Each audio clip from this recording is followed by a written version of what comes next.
icyo wamenya ni uko Yesu ari we nzira y'ukuri n'ubugingo, kuko ntawe ugera kwa Data atamunyuzeho. Ayo ni amagambo ari muri Bibiliya, ariko muri Bibiliya ntaho handitse ngo tujye dushengerera, dupfukame imbere ya Bikira Mariya ndetse twiyambaze abakurambere ko ari bo babasha kutugeza ku Mana cyangwa badusabira ku Mana. Bibiliya irongera igacira iteka abantu baramya ibishushanyo. Iravuga iti: ntihakagire ishusho iyo yose ukora, yaba isa n'iyo hejuru mu ijuru cyangwa munsi y'ubutaka cyangwa mu nyanja, ntukayikubite imbere, ntukayiramye.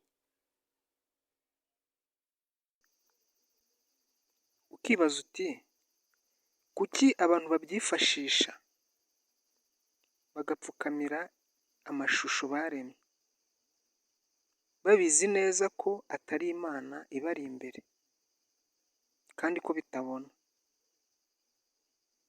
kandi ko Imana ibyanga urunuka. Uburyo bwo gusenga Imana buhari. Mu Bakorinto ba mbere 8:4 hagira hati: tuzi yuko igishushanyo ntacyo ari cyo mu isi, kandi yuko nta Mana iriho keretse imwe.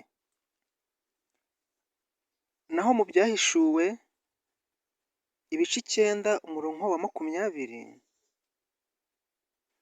hagira hati: nyamara abantu basigaye batishwe n'ibyo byago ntibarakihana imirimo y'intoki zabo, ngo bareke gusenga abadayimoni n'ibishushanyo byacuzwe mu izahabu no mu ifeza no mu miringa n'ibyaremwe mu mabuye no mu biti, bitabasha kureba cyangwa kumva cyangwa kugenda. Naho iyo usomye mu Gutegeka ibice byayo bya 4:16-18 ndetse no Gutegeka ibice 5:8-9, hose hagira hati: ntukabyikubite imbere, ntukabiramye. Dore imirongo isobanura neza ayo magambo. Dusome mu Kuva ibice bya 20:4-5, ujye no muri Zaburi y'115:4-8, usome no muri Yesaya ibice 42:8, ndetse usome no muri Yohana wa mbere ibice 5:21. Ujye mu Gutegeka kwa kabiri usome ibice 27:15. Iyi ni imirongo ihuriza hamwe ivuga uko tutagomba gusenga ibishushanyo cyangwa ibigirwamana, yerekana ko tugomba gusenga Imana imwe gusa. Dufate urugero: igihe Satani yashakaga kuramya Yesu, Yesu ubwe yaramubwiye ati: uzaramye Uwiteka Imana yawe yonyine abe ariyo ukorera.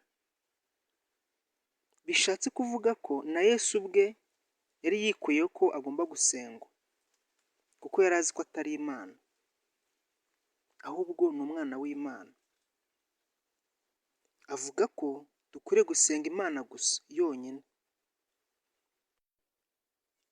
Ibyo tubisanga muri Matayo ibice 4:10. Hagira hati: Yesu aramubwira ati: genda Satani, kuko handitswe ngo uramye Uwiteka Imana yawe, abe ariyo ukorera yonyine. Ibi twongera kubisanga muri Luka ibice 4 umurongo wa 8, muri Yohana ibice 3 umurongo wa 13, ndetse no mu Mubwiriza ibice 9 umurongo wa 5 havuga ko nta muntu n'umwe wari wagera mu ijuru. Ayo ni amagambo Yesu yivugiye ubwe. Ese ninde waba waragiye mu ijuru? Ko tuzi neza ko abapfuye bazazuka gucibwa urubanza. Ese urubanza rwaciwe bande bivugwa ko bahise bajya mu ijuru? Ko twabonye ko Yesu yavuze ko tugomba gusenga Imana imwe, hanyuma abatagatifu tujye tubiyambaza. Ese bo barihe? Ese Bibiliya ivuga ko bagiye mu ijuru? Cyangwa se hari ahantu muri Bibiliya handitse ko Bikira Mariya yapfuye akajyanwa mu ijuru? Mu gitabo cy'Abaroma ibice 10 umurongo wa 2 kugera ku wa 4, ndetse n'igitabo cy'Abagalatiya ibice 4 umurongo wa 9 kugera ku wa 11, havuga ko kwizera no kumvira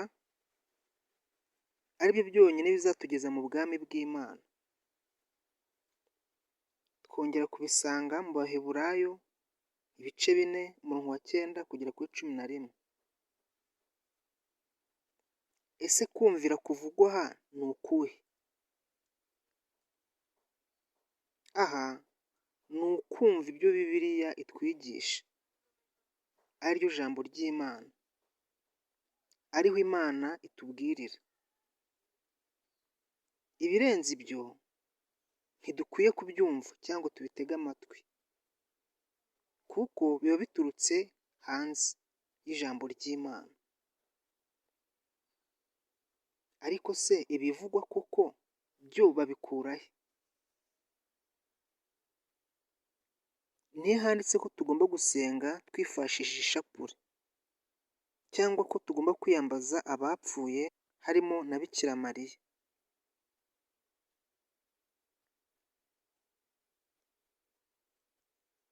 Nihe handitse ko tugomba gushengerera?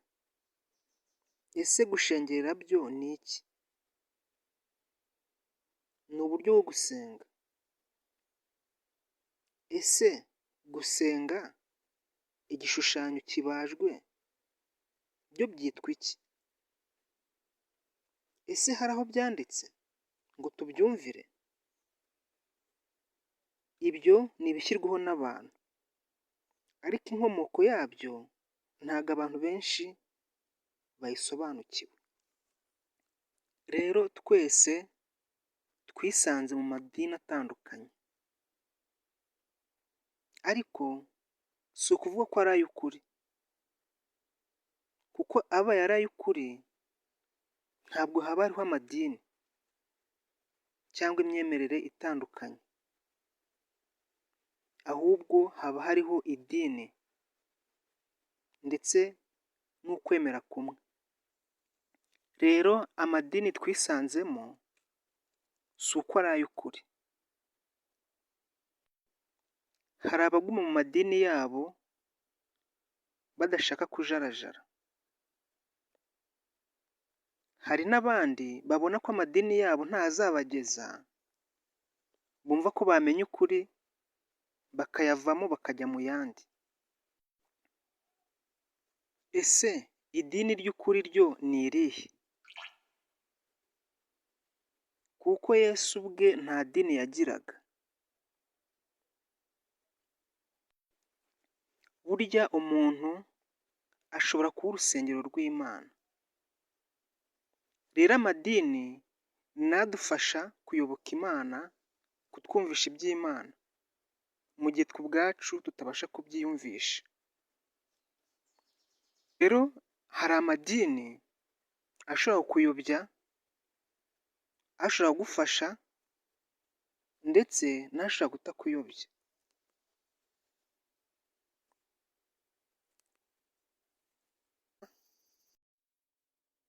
Mu Byakozwe ibice 4 umurongo wa 12 hagira hati: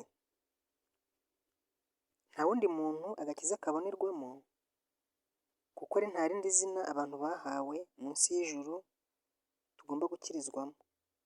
Rero urumva ko tugomba kumvira Yesu, kuko ari we nzira igana ku Mana yonyine, kuko nta wundi Imana yashatse kutumenya.